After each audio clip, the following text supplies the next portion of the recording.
رمضان شریف اور قرآن پاک کی اہمیت کا اندازہ اس حدیث سے لگائیے کہ نبی پاک صلی اللہ علیہ وسلم نے فرمایا قیامت کے دن رمضان اور قرآن رب تعالیٰ کی بارگاہ میں شفاعت کریں گے، سفارش کریں گے۔ رمضان عرض کرے گا یا باری تعالیٰ اس بندے کو بخش دے، کیونکہ اس بندے نے رمضان شریف میں روزہ رکھا تھا۔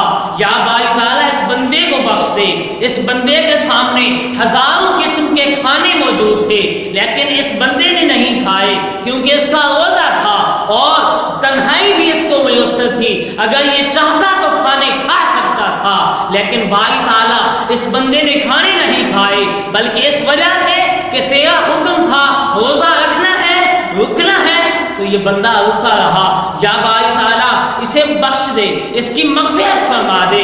اور قرآن عرض کرے گا یا باری تعالیٰ اس بندے کی مغفرت فرما دے۔ کیوں؟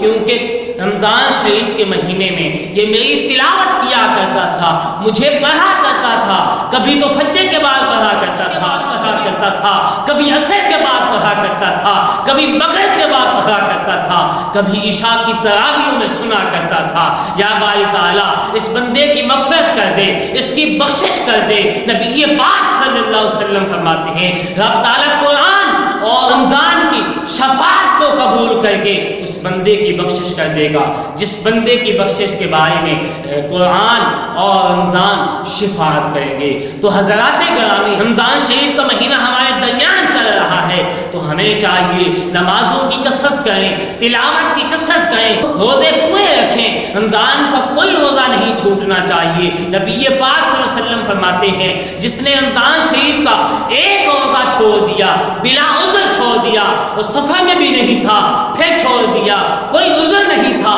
پھر چھوڑ دیا، تو فرمایا وہ پوری زندگی اس روزے کی قضا کرتا رہے تو پھر بھی اس کا ثواب وہ نہیں پا سکتا۔ تو ہمیں چاہیے کچھ بھی ہو جائے رمضان کا روزہ نہ چھوڑے۔